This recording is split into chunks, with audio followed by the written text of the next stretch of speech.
उसके 4-5 साल के बाद क्या हुआ, पहली बार किसी कंपनी ने फोन में कैमरा लगा दिया। ये बात उस समय के लोग नहीं समझते थे। जब भी नई तकनीक आती है उसको समझने में टाइम लगता है। जो पहले समझते हैं फायदा उठा लेते हैं, जो थोड़ा लेट समझते हैं वो उसका नुकसान उठाते हैं।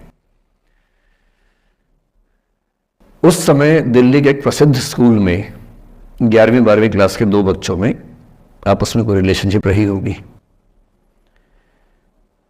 वो दोनों किसी ऐसी सिचुएशन में थे जो सिचुएशन बहुत ही प्राइवेट किस्म की थी, बहुत निजी किस्म की थी, जिसको पब्लिक नहीं कर सकते।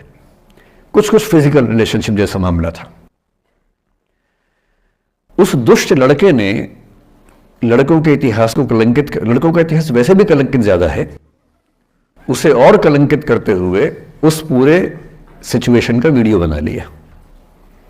ऐसे मामलों में दुर्भाग्य है, मैं लड़का हूं इसलिए लड़के पवित्र थोड़ा ना हो जाएंगे। लड़का है, इतिहास कलंकित तो है, उसका वीडियो बना लिया और दुष्टता का चरम स्तर निभाते हुए वो वीडियो अपने एक दोस्त को शेयर कर दिया। ये कहे कि किसी और को दिखाना मत। जैसा कि होता है अफवाहों की दुनिया में, हर अफवाह एक व्यक्ति एक को ही बताता है, ये कह के किसी और को मत बताना, और अगला व्यक्ति भी अगले को यही कह के बोलता है किसी और को मत बताना। और इस तरह से पूरे शहर को खबर होती है और सबको लगता है कि सिर्फ मुझे पता है। वो वीडियो फैल गया। नए नए फोन आए थे, पर वो फोन कम लोगों के पास थे, कैमरे वाले फोन। तो फोन से कितना फैलता, ज्यादा नहीं फैला। लेकिन उस समय दिल्ली की एक कुख्यात मार्केट हुआ करती थी, पालिका बाजार, अभी भी है, पर तब वो कुछ और कामों के लिए कुख्यात हुआ करती थी। अब तो कपड़े मिलते हैं, तब कपड़ों के साथ कई चीजें और मिलती थी वहां। जैसे गंदी फिल्मों की सीडी चाहिए हो तो वहां मिलती थी, ग्रे मार्केट में, चोरी छिपे। इस वीडियो को सीडी में कन्वर्ट करके लोगों ने वहां से खरीदा, लाखों करोड़ों की संख्या में। नए नए टेलीविजन चैनल प्राइवेट आए थे, और प्राइवेट टीवी चैनल को खबरों की भूख इतनी होती है कि वो खबर के लिए जान दे सकता है और जान ले भी सकता है किसी की। 24 घंटे इस खबर पे, इस चीज पर खबरें चल रही थी सारे चैनल्स में कि ये वो लड़का है जिसने ऐसा किया, ये वो लड़की है, ये वो स्कूल है, इस स्कूल की प्रिंसिपल से बात करेंगे, इससे बात करेंगे।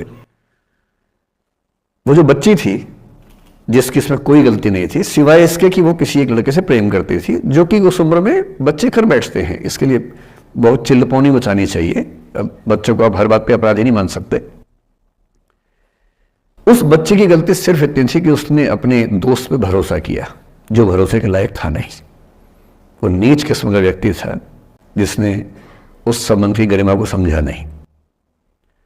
उस बच्ची के घर के बाहर 24 घंटे न्यूज चैनल से कैमरे खड़े रहे। घर से कोई भी निकले, 50 कैमरे पीछे। आप बताइए आपकी बेटी कैसी है, आप बताइए आपकी बहन कैसी है। अंत में उस पिता ने अपनी बच्ची को इस देश से बाहर भेज दिया। उसके कुछ दिन बाद की जो खबर टीवी चैनल से नहीं दिखाई, उसके पिता ने आत्महत्या कर ली। ये तीसरा इंसिडेंस है। ये सारी खबरें सच्ची बता रहा हूं मैं, इनमें से एक भी झूठ नहीं है। झूठी कहानियों से मोटिवेशन दिया जा सकता है, मैं जानता हूं, पर जब सच्ची कहानियां हैं तो मैं झूठ क्यों बोलूं? सारी सच्ची कहानियां बता रहा हूं मैं आपको। एक चौथी कहानी जो आप में से कई लोगों की होगी। मेरा एक स्टूडेंट है, सिविल सर्वेंट है, सीनियर लेवल पे है, करीब 40 साल का है। उसने आज तक शादी नहीं की। क्या उसकी शादी करने की इच्छा नहीं थी? पूरी इच्छा थी। फिर क्यों शादी नहीं की? भाई कुछ लोग तो होते कि शादी करनी ही नहीं, कोई मिशन है। योगी जी है, मोदी जी है, ठीक है, उनका तो मिशन है। ममता जी है, उनका मिशन है। पर जिसका जीवन में ऐसा कोई मिशन नहीं है और जिसको प्रेम करने का मन भी करता हो, वो तो शादी करता है आमतौर पे। उसने शादी क्यों नहीं की जानते हैं? जब वो 25-26 की उम्र में था, जब वो मेरा विद्यार्थी भी था, एक दिन मेरे पास आके बोला कि सर एक बात करना चाहता हूं। मुझसे मेरे स्टूडेंट्स ऐसी बातें खूब करते हैं पर्सनली आके, अब तो मैं टाइम कम दे पाता हूं, पहले तो ये सब होता रहता था क्लास के अलावा। एकदम रोता हुआ आया, आंखों में आंसू भरे हुए बहुत सारे। अरे क्या हो गया भाई? तो फिर उसने किसी का नाम बताया कि सर वो ही मेरी स्टूडेंट थी, कि सर उसके साथ रिलेशनशिप थी, उसने धोखा दिया है मुझे। अच्छा, धोखा देने वाली कहानी मुझे बहुत अपील नहीं करती। मेरा मानना है कि दोनों पक्षों की गलतियां होती हैं। आप केवल अपने पर्सपेक्टिव से सोच सोच के धोखा धोखा करते रहते हैं, ऐसा थोड़ा ना होता है भाई। कुछ तो मजबूरियां रही होंगी, कोई यूं ही बेवफा नहीं होता, कुछ तो वजह होगी ना। आप थोड़ा उसकी वजह, उसका भी तो, उसकी कहानी भी तो सुनिए। और मैं जब जब दोनों कहानियां सुनता हूं मुझे लगता है कि मामला ग्रे है। आप किसी एक पे उंगली उठा ही नहीं सकते किसने ऐसा किया। दोनों की गलतियां होती हैं, ऐसा थोड़ा ना कि एक की होती है। बहरहाल इन भाई साहब को ऐसा लगा कि धोखा हो गया उनके साथ, तो मैंने कहा चलो कोई बात नहीं यार, हो गया तो हो गया, तू नहीं कोई और सही, ऐसा क्या है। इतनी बड़ी दुनिया है, 8 अरब की आबादी अब है, उस समय भी 6-7 अरब तो थी। मैंने कहा 3.5 अरब 350 करोड़ में कोई तो होगी तुम्हारे लिए, ऐसा क्या है, कोई और देखेंगे। पर वो थोड़ा ज्यादा सेंटिमेंटल था उस समय। धीरे धीरे पता नहीं उसके मन में क्या बैठ गया, उसके मन में ये बैठा कि दुनिया की सारी लड़कियां धोखेबाज होती हैं। ऐसे मूर्खों की कमी नहीं है दुनिया में, ऐसे बहुत मूर्ख हैं। दर्शन की दुनिया में इसे अवैध सामान्यीकरण कहते हैं, इलिसिट जनरलाइजेशन। इसका मतलब बहुत छोटे सैंपल के बेस पे ये समझ लेना कि ये थियरी पूरे ब्रह्मांड पर लागू होती है। एक लड़की ने धोखा दिया, मान लीजिए धोखा दिया, धोखा इसने दिया कि उसने दिया कि किसी ने दिया, जो भी कहानी हो, एक सैंपल से ये मान लेना कि सब ऐसे होते हैं। और उसके बाद से उसने कम से कम 10 बार कोशिश की, 10 लोगों से मिला, बातचीत की शादी के लिए। डेटिंग तो क्या करेगा 40 की उम्र में, लेकिन हाँ बातचीत करके देखा कि शायद रुचियां मिल जाए, स्वभाव मिल जाए तो शादी के बारे में सोचें। हर बार 3-4-5 मीटिंग के बाद वापस हट जाता है। अब तो मैंने पूछना बंद कर दिया है। जब तक मैं पूछता था, बोलता था कि सर 3-4 मीटिंग के बाद लगता है कि ये भी वैसी ही है। मैं कहा भूल जाओ भाई, उससे भूल जाओ, बात खत्म हो गई। उसके बच्चे घूम रहे हैं आजकल स्कूल में, अब तुम कम से कम शादी तो कर लो। वो भाई साहब आज तक अकेले हैं और अब तो बाजार में मूल्य भी कम हो गया उनका, अब विकल्प भी ज़्यादा नहीं मिलते हैं। अब जो विकल्प मिल रहे हैं वहाँ उसकी रुचि और कम हो गई है, तो पूरी संभावना है कि वो जीवन अकेले ही गुजरेगा उसका। एक अंतिम एग्जाम्पल देके फिर मैं निष्कर्ष की तरफ बढ़ूंगा। मैं एक आईएएस ऑफिसर को जानता हूं, 2 आईपीएस को जानता हूं, बहुत योग्य लोग, देश के सबसे अच्छे संस्थाओं से पढ़े हुए लोग, प्रॉपर आईएएस प्रॉपर आईपीएस में नौकरी करने वाले लोग, और इन तीनों ने अपना जीवन समाप्त कर लिया नौकरी में रहते हुए।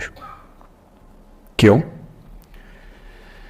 क्योंकि नौकरी और घरेलू जो दुविधाएं थी उनको झेल नहीं पा रहे थे, ना झेल पा रहे थे ना भूल पा रहे थे, लेट गो नहीं कर पाए तो गिव अप कर दिया।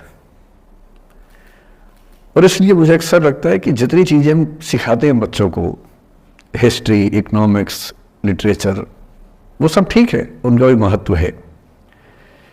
शायद उससे ज़्यादा महत्व इस चीज़ का है कि ये समझे कि अपने इमोशंस को कैसे मैनेज करना है। जब जीवन में ऐसा लगे कि सब खत्म हो गया है, जब जीवन में लगे कि बहुत टॉक्सिक किस्म की लाइफ हो गई है, उससे बाहर कैसे निकलें, शायद ये सबसे महत्वपूर्ण लेसन होता है जो हम सबको सीखना चाहिए। मैंने कहीं से सीखा नहीं है, ना मैंने ऐसी किताबें पढ़ी, हालांकि मैंने 2 किताबें मंगवाई हैं पिछले हफ्ते, पढ़ी नहीं है अभी तक, तो मैं किताबों के बेस पे नहीं जानता कैसे सीखते हैं, लेकिन जिंदगी से तुम सीख सकते हैं। इन कहानियों का सबका एक ही सार है, वजह अलग अलग है। एक व्यक्ति ने इसलिए अपना जीवन समाप्त किया कि वो रिश्ता उसके हाथ से छूट रहा था, एक ने इसलिए जीवन समाप्त किया कि ये रिश्ता बन गया था पर समाज के दबाव, घर के दबाव मैनेज नहीं कर पाए। एक ने जिंदगी भर शादी नहीं की सिर्फ इसलिए कि वो पुरानी यादों को भूल नहीं पाया। अरे एक बार गलती हो गई तो हो गई, आगे तो संभावना जीवन में है भाई, क्यों इतना हावी रखना उसी दिमाग के ऊपर। कुछ लोग देश की सबसे अच्छी नौकरी में होकर हर पैमाने पर सफलता की हर कसौटी पे खरा उतरने के बाद जीवन नहीं बचा पाए, क्योंकि दूसरों की नज़र में आप बहुत सफल हो जाए, अपनी नज़र में शून्य हो, तो फिर जीवन कैसे बने, जीवन कैसे बचे। इन सारी कहानियों का मूल भाव एक ही है, अगर आप खुद को हैंडल नहीं कर सकते तो दुनिया को क्या हैंडल करेंगे। दुनिया को हैंडल करने से पहले खुद को हैंडल करना सीखना पड़ता है, और उसका सबसे आसान जो रामबाण उपाय है उसको बोलते हैं द आर्ट ऑफ लेटिंग गो। जाने दो। वो अफसाना जिसे अंजाम तक लाना ना हो मुमकिन, उसे एक खूबसूरत मोड़ देकर छोड़ना अच्छा।